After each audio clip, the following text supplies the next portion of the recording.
sponsors at Santa Barbara Redistribution Station, the Lucky Strike program, starring Jack Benny. Fasten your safety belt, batten down your hatch, and keep out of rain, because here he comes, Jack Benny.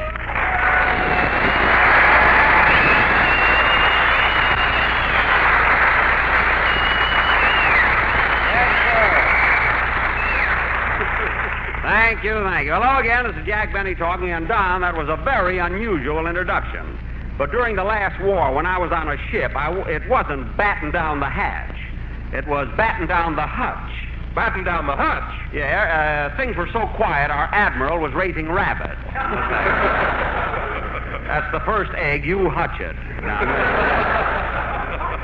Anyway, Don, it's wonderful being up here at the Santa Barbara Redistribution Station, isn't it? Huh? Oh, it certainly is, Jack. You know, do you know what an Army redistribution station is, don't you? Oh, of course, Don, of course. That's where they bring the boys to kind of feel them out to see if they'd like to be civilians again. You know what I mean,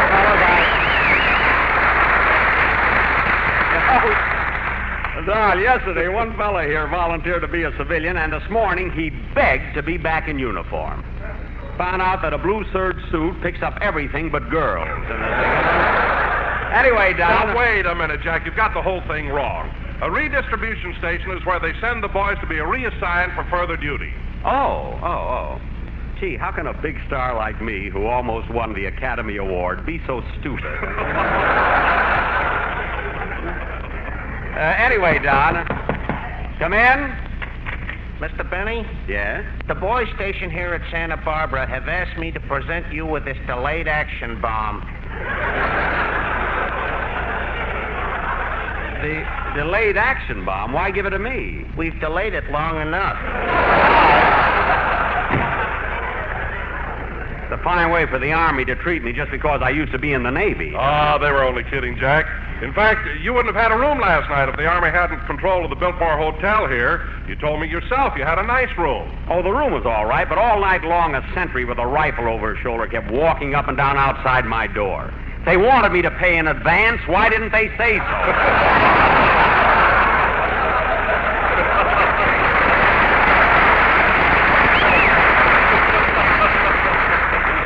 You know. Anyway, another thing. Now, I don't like the idea of having those soldiers act as bellboys. The first time I ever walked into a hotel registered and was carried up to my room on the end of a bayonet. I felt like a pincushion, and I ain't got much cushion. Believe me, the next time... Okay, fellas, you can laugh and relax because Harris is here with them dynamite cracks.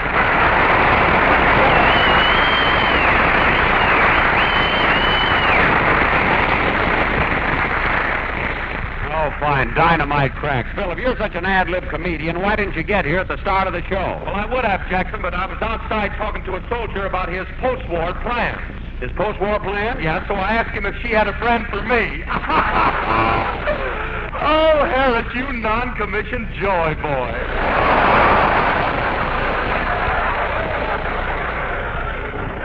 Dynamite cracks. Phil, those are the kind of jokes that would make Fred Allen go out and borrow some blood so he can blush. And you know that... What are you talking about, Jackson? I got talent. Why, I'm the main attraction at my new nightclub. Oh, yes, Phil, I meant to ask you. How's that new business venture of yours coming along? Yeah, Phil, how is that joint? Look, Jackson, don't call my nightclub a joint. I got a pretty classy layout there, you know. We got beautiful oil paintings on the wall, we got drapes on the window, and soft lights on the ceiling. What do you got on the floor? Hair, it used to be a barber shop. A barber shop? Yes, as a matter of fact, the barber's lease isn't up yet, so we're both operating in the same room. What? While I'm clipping him on one end, he's clipping him on the other.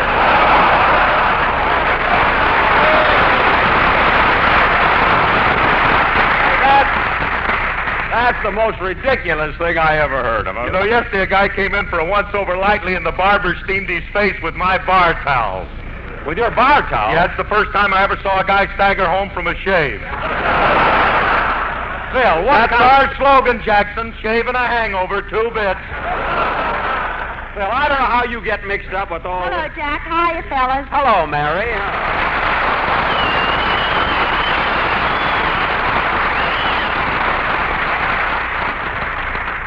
Thanks, boys. Mary, just stand there. Gee, you look beautiful. No wonder the Fashion Academy voted you the best-dressed woman in radio. What a lovely outfit you're wearing. What material, what lines, what style. What are those things hanging around your neck? My shoes. My feet hurt. Oh, well, I don't blame you. Sometimes I feel like doing the same thing, but my shoes never match my suit, you know? What's new, Mary? Oh, not much, Jack. My mother sent you her regards. Oh, did you call her? No, I just got a letter from her. Oh, another letter from your mother, huh? Well, what does your father's top sergeant have to say? Here it is. My darling daughter, Mary, I would have answered your letter sooner, but Pop and I have been very busy on the farm with our spring planting. We just finished a few days ago, and already the field is full of corn. And by the way, how is Jack?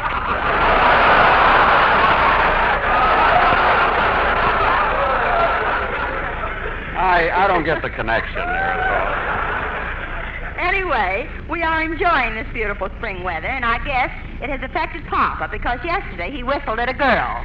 Well, good for Papa. I think he overdid it because we spent the next 3 hours looking for his teeth. What enthusiasm. Things are sure happening fast these days, and the draft board seems to be in an awful hurry. Last week, your cousin Bobby went down to take his physical, and today he just returned from New Guinea on a furlough. Boy, that is fast, isn't it? And oh, yes, Mary, I have some exciting news for you. Last Thursday, our whole gang went out for a drive, and your sister Babe and the boy she's engaged to were riding in the rumble seat.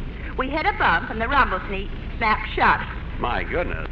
We worked for hours, and we couldn't get it open. So we called the minister, and he married him through the keyhole.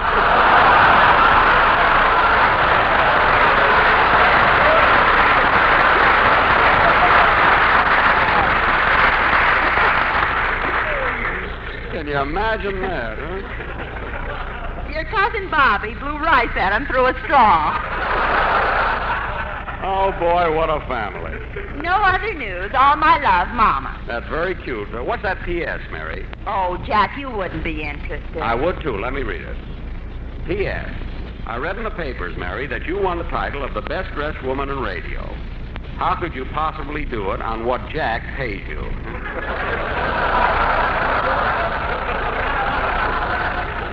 Your mother hates me because I own the mortgage on her farm. Now, where's Larry? I want to Here talk. I am, Mr. Benny. Oh, hello.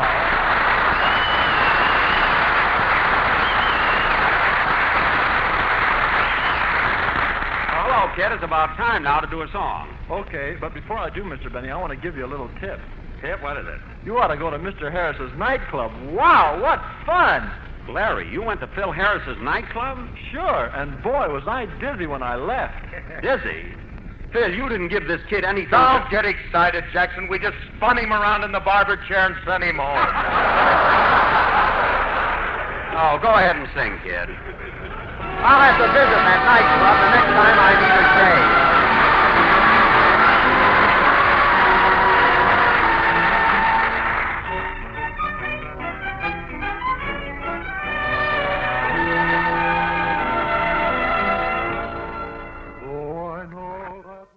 Sung by Larry Stevens. And now, Hey, fellas... Jackson, I've been meaning to ask you, what's that thing you've been holding in your hand all this time? This?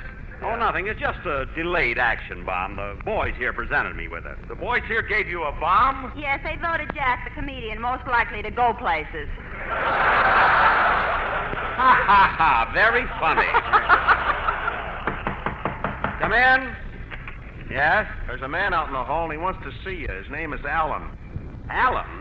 Jack, I didn't know Fred Allen was in town. Neither did I. He just wants to get in here so he can louse up my program. Look, Jackson, if Fred Allen is outside, why don't you let him in? The boys here'd like to see him. Well, I don't blame him. With those bags under his eyes, he looks like he's wearing a fatigue skin.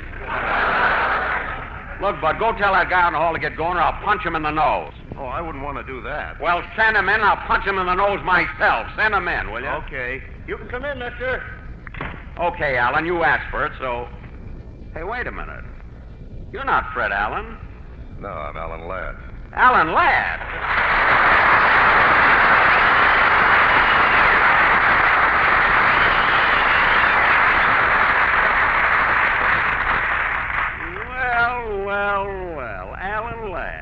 The guy in pictures that's supposed to be so tough, huh? What do you mean, supposed to be? Go ahead, Jackson. Punch him in the nose like you said you would. No. He's shorter than I am, you know. Don't let that stop you. I'll hit you so hard you'll be foolish to bounce back. Oh, yeah? Now, wait a minute, tough guy. Who do you think you're talking to, huh? Who do you think you're talking to? Jack Benny. Gee, everybody knows me.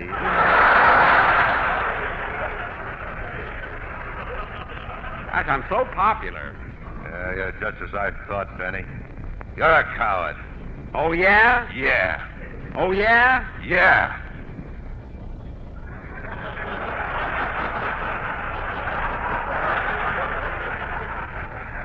Oh, yeah?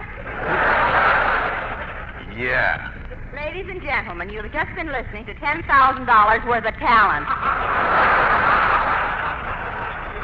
Never mind, Mary. I'll handle him. You know, Alan, you think you're pretty quick on the trigger, don't you? Yeah. Oh, yeah? Yeah. Hold on to your hats, kids. Here we go again. Wait a minute, Phil. I want to settle this thing right now. Look here, Alan. Nobody sent for you. You butted in here and started this whole thing. What's the idea of calling me a coward? Because you're yellow. That's a liver condition.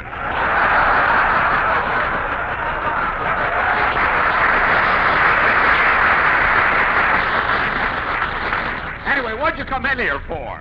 You play tough guys in the movies, and this is a comedy program. Oh, yeah? Now cut that out.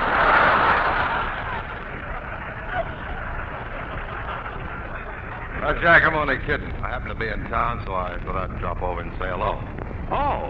Oh, you were kidding now. Well, that's different. I'm glad now I didn't hit you. Now, ladies and gentlemen, in our sketch tonight, I will once again play the part of that famous, fearless, crime-busting master detective, Captain O'Benny. Phil, you'll be my assistant officer O'Harris, and Mary. Yes, sir. You'll be the wife of the murdered man. Is he dead yet? Not yet, but he's at the 7 Seas getting a little stiff.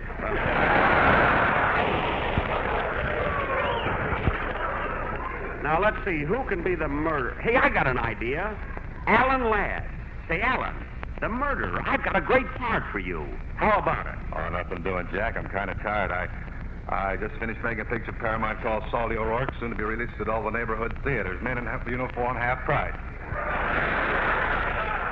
Oh. And you can best enjoy this picture by sitting in the balcony smoking a Lucky Strike cigarette. Don. Let him alone. He's talking about my picture. Oh. And he will rave about this picture while smoking a Lucky Strike because Lucky Strike means fine tobacco. Don. So round, so firm, so fully packed. Don. Let him alone. He's talking about my picture. Oh. So free and easy on the draw. Thank you, Don. You're welcome, Alan. Imagine coming here just to plug his picture. Now, let's get back to our sketch. And look, Alan, I'm still willing to give you the part of the murderer, if you can handle it. What do you mean, if? Well, the murderer in this sketch has got to be a pretty tough guy. Now, I don't know whether you're the right guy for it. Hey, are you kidding? Let me tell you how tough I am. A couple of days ago, I walked up to Humphrey Bogart, grabbed me by the collar, and said, "Listen, Bogey, Hollywood ain't big enough for both of us, see?" And what happened? Well, here I am in Santa Barbara.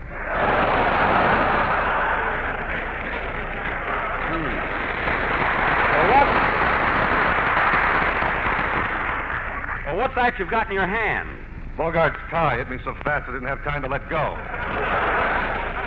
Well, don't worry about it. He must have other ties. Anyway, Alan, I'm sure you'll be all right for the part, and we'll do this sketch right after Phil Harris plays... There's the phone. I'll take it. Hello? Hello, Mr. Benny. This is Rochester.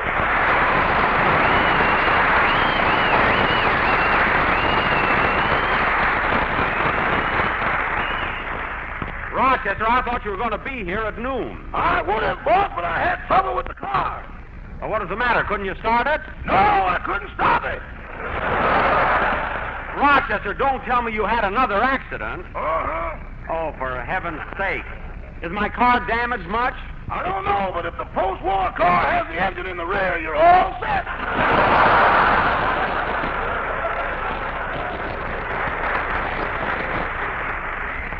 Oh, Rochester, this is terrible. What did you hit? The First National Bank at the corner of 4th and Main. Rochester, the First National Bank is on 3rd and Main. Not anymore.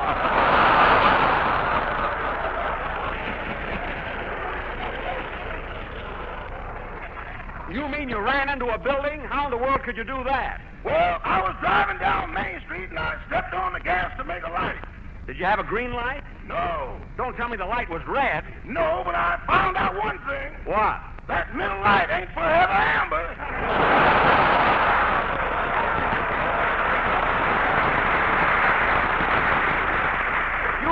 You mean as you went across, the light changed? And coming from the north was a Greyhound bus, and coming from the south was a big truck. Oh, my goodness. Where's my car now? Any particular part you'd like to know about? Oh, that's awful. My car must be smashed to pieces, and after what I paid for it. But, boss, aren't you even going to ask how I am? Oh, yes. I'm sorry I was so thoughtless. How are you, Rochester? I'm fine. How are you? That's what I thought. Now, where are you calling from? Well, this may surprise you, boss, but I'm in a phone booth. In a phone booth? What's so surprising about that? I didn't get out of the car yet. Rochester, I'll talk to you when I get home. Goodbye. Goodbye. Every time you take the car out alone, something happens. Play, Phil.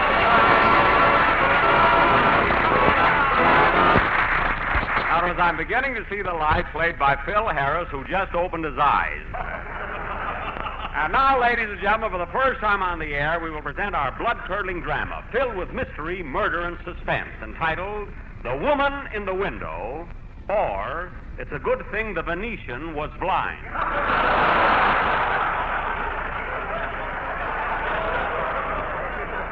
Don't hutch that one, brother.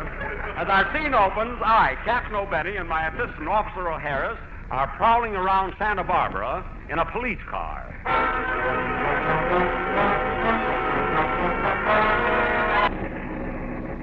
A quiet night, isn't it, O'Harris? Sure is, Captain. There's not a soul on the street. Yeah, but there have been complaints that the people of this town aren't obeying the new midnight curfew. They're not. No, they're acting just the same as they always did. Still going to bed at 9 o'clock.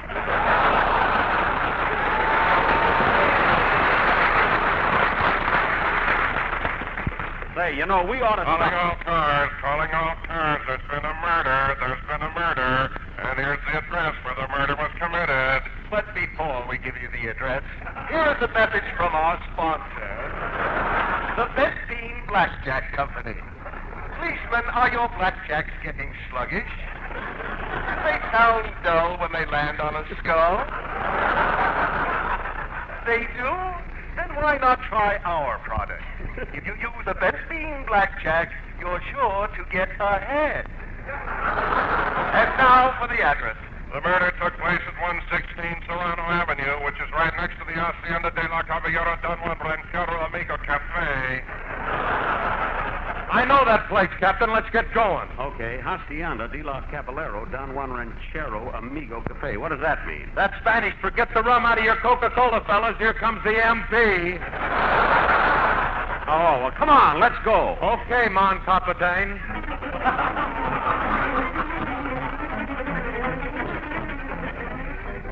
This is the place, Captain. All right, you stand guard here. I'll go inside. How do you do?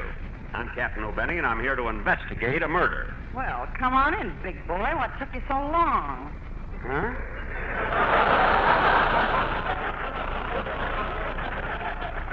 Come on in, baby. I'll shut the door and we'll be cozy.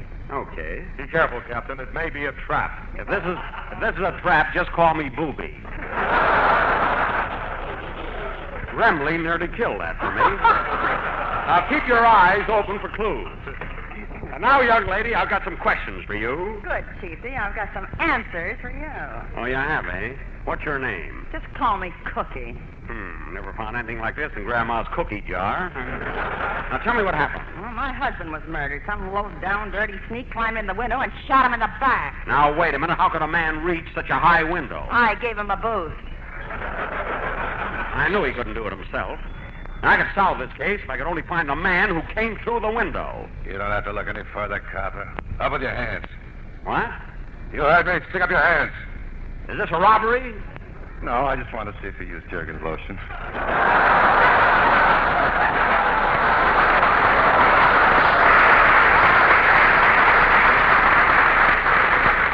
do, eh? Well, put away that gun. No, I have a lot of fun with this gun. Look, I'll show you. Now, you, Cookie. Come over here and give me a kiss. Me? You heard me, Cookie. Come over here and kiss me or I'll shoot. Okay.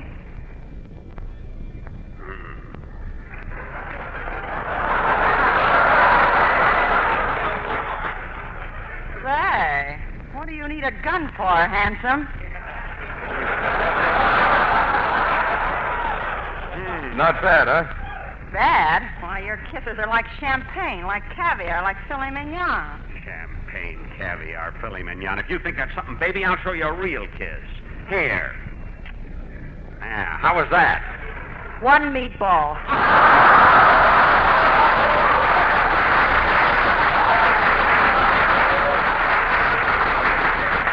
Is that so? Well, listen, sister. I used to be the best. Hey, I got it now. You two are partners in this crime. You wanted your husband murdered to get the famous Van Dusen pearls. Now, what's that you're wearing around your neck? My shoes. My feet hurt. Oh, yes, I forgot. Anyway, sister, I'm going to run you in. Wait a minute, Blue Eyes. You talk to her like that, and I'll punch you right in the nose. Oh, yeah? Yeah. Oh, yeah? Yeah. Oh, yeah? Yeah.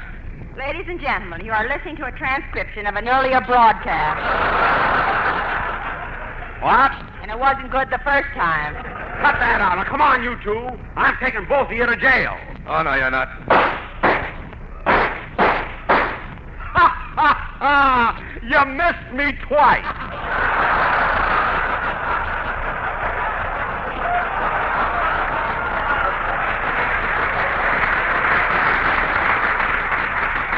Now, come on. Let's go. Hey, Captain, I heard gunshots. Yes, and here's the guy with the gun. How do you like that? I ran in the wrong direction. Come on, Harris. We're going to drag this guy in. Wait a minute, Captain. Don't lock me up. Don't lock me up, please. Give me another chance. I'll never do it again. I swear I won't. I'll go straight from now on. I tell you, I'm not really bad. Are you nutty? Don't hit me. Don't hit me. Put down that red bean blackjack. What? Give me a break. Give me a break, Captain. I'll do anything you say. Anything. Anything. Boy, if this performance doesn't win next year's Academy Award, I'm quit. Oh, for heaven's sake, you spoiled our whole sketch. Come on, Mary, put on your shoes and let's go.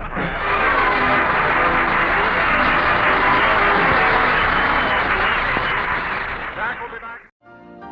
You've been listening to the OTR Gold Network. Find more classic radio at otrgold.com.